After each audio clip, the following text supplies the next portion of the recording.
Do you remember the Katrina voice? We had people who, the second they knew that we were from New Orleans, they put this caring tone to their voice. Oh, where are you from?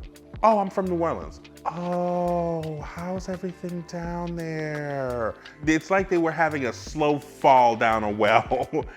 I hope everything is all right. I'm like, ma'am, it's 2015. I think we're all right.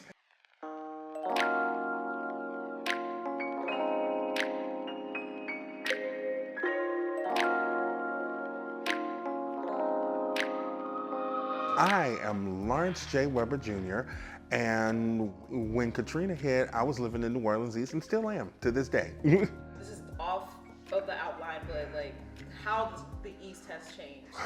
I'll just say this. The East before then was kinda on a decline anyway. Back in the day, the East was the place that you went to go and do anything. So you had the plaza, and you had a whole bunch of restaurants on Bullard, and you had restaurants on Crowder, and yeah, that's not what it is today. Mainly because of gentrification. Katrina just kind of exacerbated that whole sort of decline because we got flooded really, really hard back then. My family goes back to maybe like the 1700s, just living in the 7th Ward. They're Creole, and they lived in the 7th Ward for a long time. They still do, as a matter of fact. My parents were already in Houston. They had gone to Houston because they wanted to go to Lakewood Church, Joel Osteen's church. So they already had a hotel room not too far from Lakewood. They weren't paying attention to the weather. So on the Friday beforehand, I gave them a call and said, have you heard about this hurricane that's coming? And they were like, not really, we'll just keep on watching the news.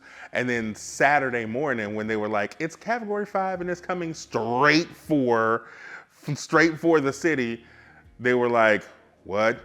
I think for us, because we grew up here, when it comes to hurricanes, we are kind of passe up until that point. But when they said Saturday morning that Category 5, it's going to hit, that's when everybody kind of collectively freaked out. The one thing that I will like never ever forget were the phone lines were jammed. So anytime you tried to call someone, I never forget this. You would hear, due to the hurricane in your area, your call cannot be completed as dialed. Please try your call again later. Every time. That's how I got my parents to learn how to text. Text messages were the only thing that was working, so you couldn't call anybody. And if they had a 504 area code, you couldn't call them at all.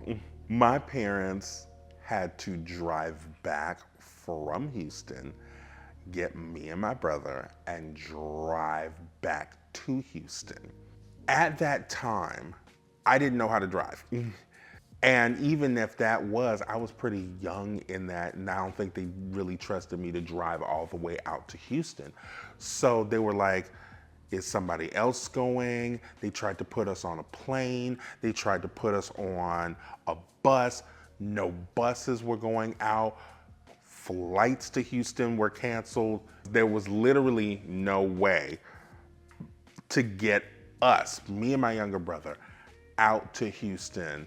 I think we had gotten out to Lafayette by the time Nagin said mandatory evacuation. We were like, we're already gone. He's like, ain't no big deal. We're already out. It took us about 8 hours. And it's usually a 6-hour drive from here to Houston. So it took us just a tad bit longer. Oh, we were all over the place. We went to the mall. We went to the Galleria. I tried ice skating for the first time. My feet turned numb, but we weren't there too long. We had gotten there on Sunday. Hurricane Katrina happened on a Tuesday, and we had left Wednesday. There's a reason for this. We knew that we were not going to be able to get back to the city. So my grandmother was like, huh, can y'all make it out here? And my mom was like, I guess. So we left on Wednesday from Houston and drove all the way to Los Angeles, and it took us till Friday morning. If I'm not mistaken, the levees broke when we were driving to LA. The flooding was so heavy at that point. One of our neighbors was NOPD, and they were like, initially, we thought our house was completely flooded out to the roof. We found out later it was only like knee high, so a lot of stuff got saved. They had put pictures, like big satellite pictures on the internet. And people were clicking the pictures and zooming them in to try and see where's my house and how bad it actually is. The satellite photo was literally water and housetops. So you couldn't really see anything. And even when they had gone back to survey, the floodwaters had gone down and survey everything, I didn't go back with them. I was in the middle of the fall semester, so they left me there.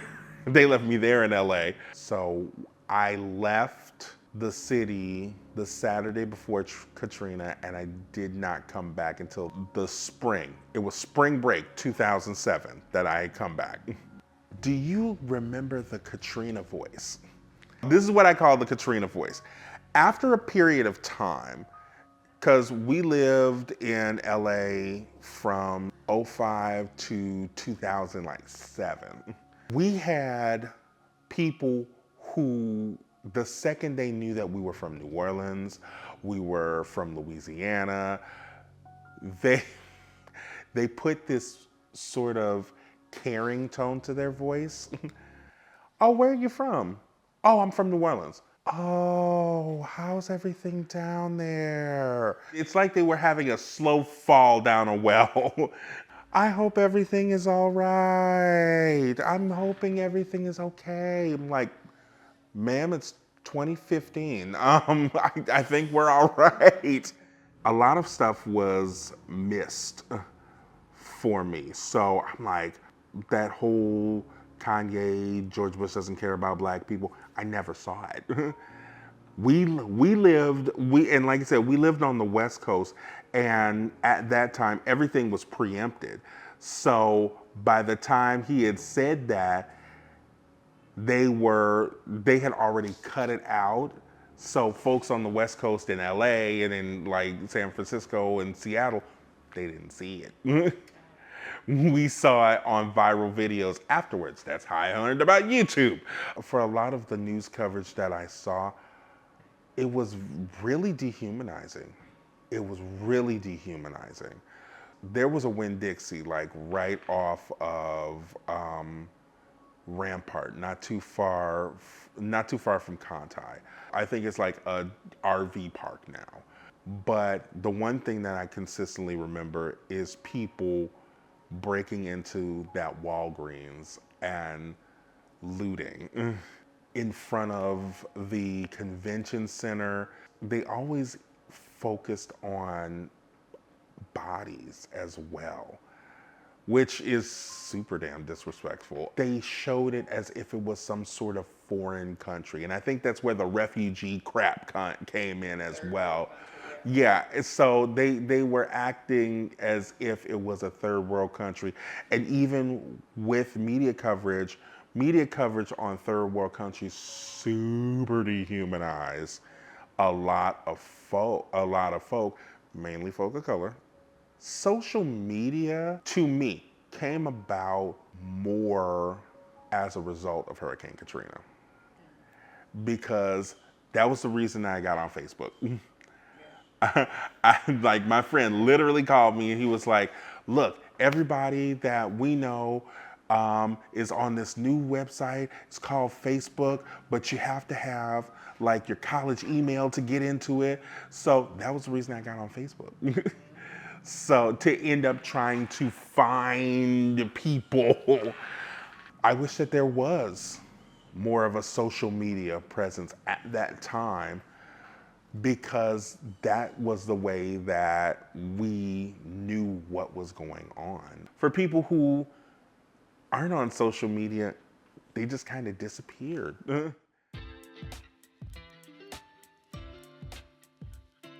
We came back in the summer of 2007 because my brother graduated high school.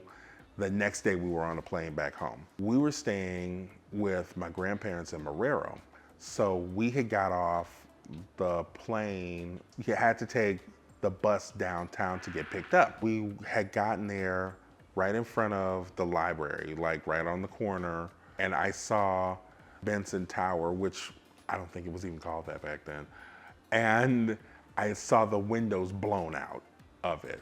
It's been 2 years at this point. That was the first thing I was saying, this is not the same New Orleans that I left. I'm coming back to something wildly different. One thing that my parents can do is that, hey, I can drive down the street and turn here, and this is St. Raphael. This is where I went to elementary school. The two elementary schools that I went to, which was St. James Major in the 7th Ward and Corpus Christi, also in the 7th Ward, they're no longer there anymore. They closed down years ago. So there's not a, oh, there are kids that are still going to the school that I was in. There's not. One is up for sale and the other one is a retirement community now. So maybe I'll end up at Corpus Christi again at some point. Give me about 20 years. During that period of time was the first time I had done a short film. We had done this short film based on an Amiri Baraka play. And we were shooting at Hollywood High? I think we were shooting at Hollywood High. It was literally called The Toilet, and we were in a high school bathroom. Rephrase, a high school men's bathroom, which translated to we had to step out every 5 seconds. It was interesting because it was the one thing that had not been, how do I say this, attached so much to hurricanes and drama and all of this. They had just saw me as just another actor, and I was just there. If I wasn't radicalized before, I was radicalized then. I got to LA on Friday, and there was a radio station called KKLA. At that time, I did not know that the guy was like a conservative commentator or whatnot. So I decided to call in because they were talking about, do you feel like there's a racial aspect in this? Because New Orleans was, is, and always will be a very, very, very black city. So I gave a call to the radio station and I made I feel like there is an aspect to, I never told him that I was from New Orleans. I was sitting in the car and I had my cell phone and I had just called, and he had like totally blown me off and then hung up on me. So he basically was like, well, you know, the mayor didn't do that, so why don't you think about that? Click. And I was like, what did I do? This is my acting notebook. This is my acting journal from acting 1. This was one thing that I had in my bag that I didn't realize I had. So when this sucker fell out one day when I was getting ready to go to class, I was like, where did this come from? This sucker is 22 years old. No, 21, 21 years old, 21 years old. If you notice, there's things that are taped on here. Stuff like this was right before the final. So, like I said, acting thing. This is when I thought that Sanford Meisner was absolute garbage. I didn't understand it and I didn't get it, so that's why I thought Sanford Meisner stuff was absolute garbage. I know different now. I do know different now. Please hire me. Like, I would go job hunting during the summer, and there's like notes from that too. I think I may owe somebody $50 from 20 years ago. Anyway, I would fake freak out if I knew a person named Katrina. So, like, hi, how you doing? What's your name? Katrina. Excuse me?